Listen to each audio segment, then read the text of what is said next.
Ready. Okay. Welcome to the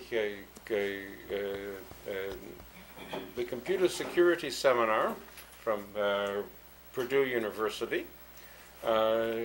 Today's speaker is Kelly Caine from Indiana University. And she will speak on human factors approach to preserving privacy. Kelly. Thank you very much.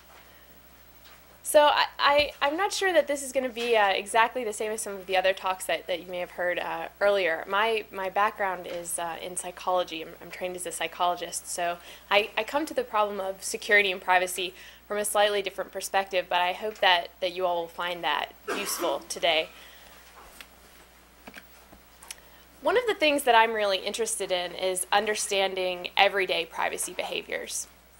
So this is an example of an everyday privacy behavior that I think we as computer scientists and designers can learn from. I'll blow it up a little bit so maybe you can see it a little bit more. What this is an Apple notebook, and if you are familiar with Apples, they have a little webcam right in the middle of them. And this one does have a webcam on it, but it's covered with an adorable little alien sticker. And I was fascinated when I saw this little alien sticker over the webcam, and I asked the owner of the laptop why that was there, and she told me it was there because she didn't know if someone could possibly be watching her on that webcam when she was doing any of the things that she would normally be doing on her computer. So maybe it was just laying on her couch typing an email. Maybe it was that the computer was sitting open on her desk while she walked around at school. Maybe it was that it was sitting in her bedroom and she didn't close it.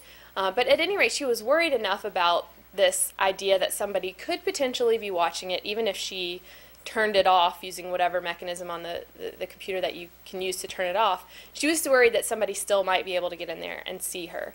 So from a psychological perspective, I found this a really interesting everyday privacy behavior.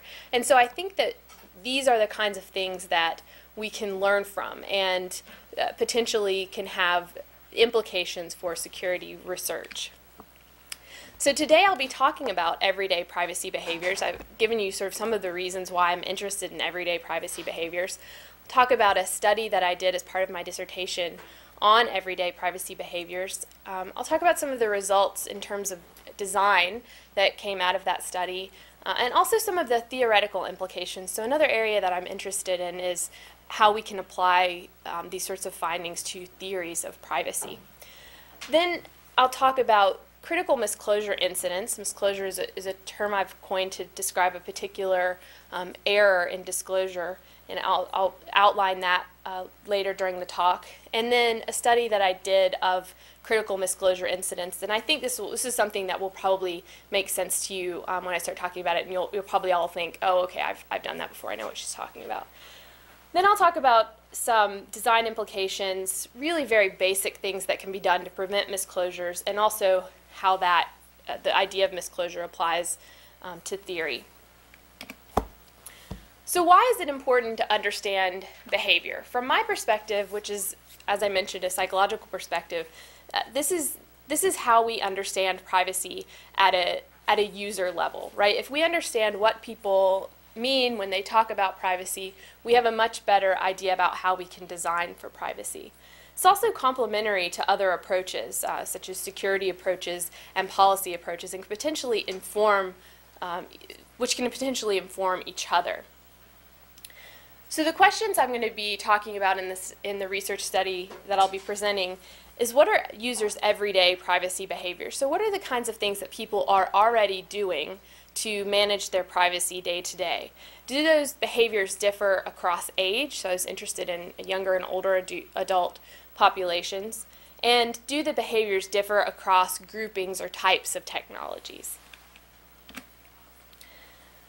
To address these questions, I ran 8 focus groups that were about 3 hours each. I had two different age groups, younger and adults, that were all college students, and they were on average 21. And the older adults were on average about 69 years old. This resulted in quite a lot of data, over 500 pages of transcribed verbatim text, And then on that data, I performed extensive qualitative and quantitative analyses. To elicit discussion, I used 6 scenarios that were garnered from the primarily privacy and HCI literature that had been shown before to have potential privacy issues associated with them. So the first one was photo sharing. The next one was identity theft, health disclosure, location tracking, surveillance, and self-disclosure and relationship building. So what I did was present one of these scenarios and then ask the group to talk about, potential privacy issues that they would have with any of these scenarios. After I ended up with the transcribed verbatim text, I analyzed that using a qualitative data analysis program using MaxQDA, ended up with high inter-rater reliability on the eventual codes that we found at the high and low level. I'll talk about the results. I'll break those out into 2 different areas, the qualitative results and the quantitative results. I'm going to split those up starting with the qualitative results. One of the main findings was that there were 3 sort of high-level privacy behaviors that people described during the focus group sessions. The first group were avoidance behaviors, where people avoided situations where privacy might be a concern. This included avoiding listening to other people, avoiding using a device or system, censoring themselves where they refused to perform some action or refused to say something because of privacy concerns, physically hiding from other people, and engaging in what I called selective sharing, which is sharing with specific people or only sharing parts of information. And I can give you some examples of these in just a minute. The second group of behaviors were modification behaviors. This included this general idea of kind of being careful, altering what someone was saying for a particular audience, performing actions but not in front of other people, doing something or saying something quietly, and using a code or different language. This is while you're already involved in a behavior. This is modifying what you're doing. The third group of behaviors were alleviatory behaviors, and this is something after an act has already occurred or after someone has already said something, then they will take these alleviatory actions to sort of reduce privacy issues after the fact. So if we were talking about an image on Facebook, you could ask someone, whoever had posted the image on Facebook, to remove it. You could ask someone not to share information any further. You could check back to see whether or not information had been shared, or to check to see if it was the information or in the form that you wanted it to be. People talked about destroying evidence after the fact and limiting distribution. So I have a few examples of these. One participant described censoring herself. She says, if you're in an elevator and maybe there's a security camera, if it's really obvious, you're getting conscious and about what you're standing, so you're not going to scratch yourself in front of the camera, right? So she's actually not going to perform an action. She's going to avoid a situation where potentially she would be worried about her privacy because of the camera being in the elevator. This participant avoided using a particular system. In this case, it was a messaging system. He switched from using AIM to Trillian because in the past he had sent messages to the wrong person using AIM, and he didn't have this problem when he used Trillian. This participant described performing actions but not in front of other people. So she had an appointment, and the doctor's office called her called her back to confirm the appointment, and she was in a room with 3 other people when they called, and so she went out into the hallway to do what it was that she wanted to do, but not in front of other people.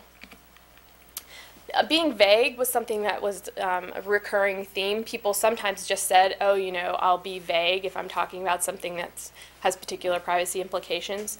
They also said, I'll be really general, I won't go into any detail or not explain things fully. Might skip a little bit through, but people did also say destroy evidence. So after they've already given out information, then they'll go back and potentially